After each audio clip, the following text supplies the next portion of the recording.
Okay, let's look at these long-term effects of exercise.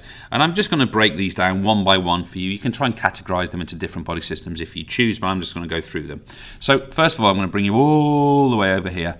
And these performance, by the way, I should stress, long-term, we are talking really here about months and years of exercising, okay? Months and years. I mean, I don't think you're necessarily going to see that on any kind of exam paper, but I'm talking here about months and years. And because of that, we are talking about long-term adaptations or physiological changes that happen in the body over time. Okay, it's not going to happen from one training session, but multiple. All right, so let's go through them.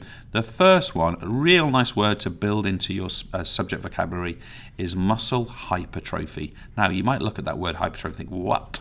All right, but that simply means thickening or engorging, okay? So hypertrophy means the muscle, the cross-sectional area of a muscle gets stronger. So for example, this tricep muscle here might get stronger, thicker because of the long-term effect of exercise on it by this particular performer. All right, so fine, muscle hypertrophy. Secondly, because of that, and of course one leads to the other, we get an up arrow.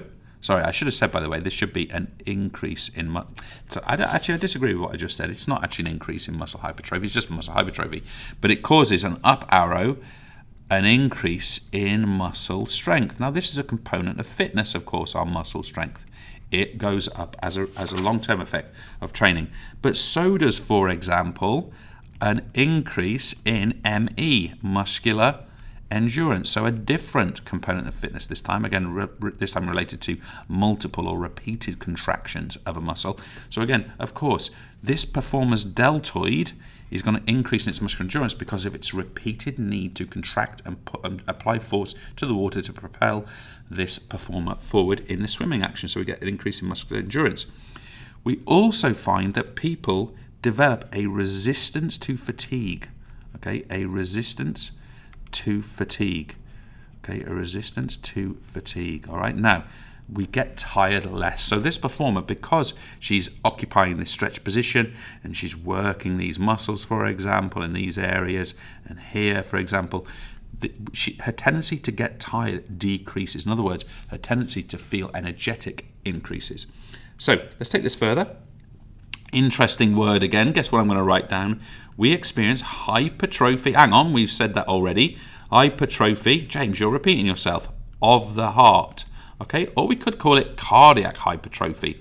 Okay, in other words, the heart, and particularly the walls around the left ventricle, get thicker, stronger, engorged. They increase in size. This is hypertrophy of the heart, just as this was hypertrophy of, say, the bicep or the quad.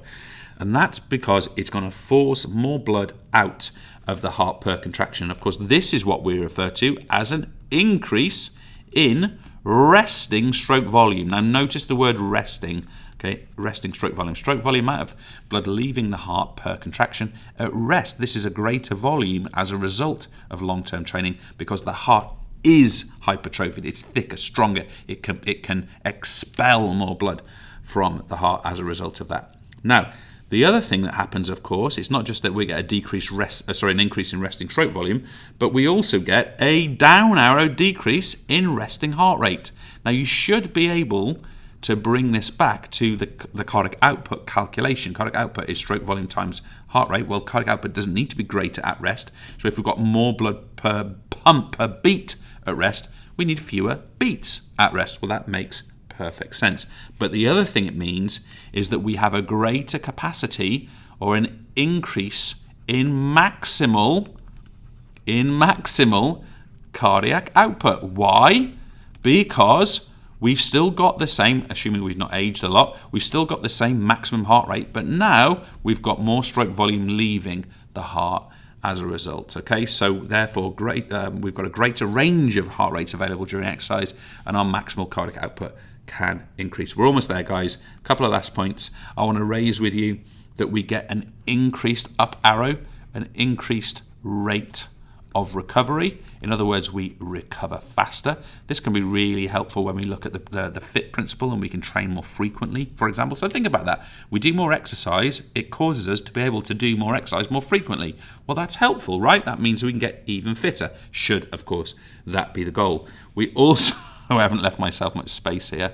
We also experience an increase in aerobic capacity. You know, that kind of aerobic endurance. We can do kind of long-term endurance type events more easily or more efficiently. And finally, before I get into some respiratory stuff, I'm just going to squeeze in over here. I want to talk about an increased strength through into particular muscles. We're talking about an increased strength in respiratory muscles. Now, I'll just put resp muscles. Now, you might want to think about here, we're talking about the diaphragm, we're talking about the intercostals as examples.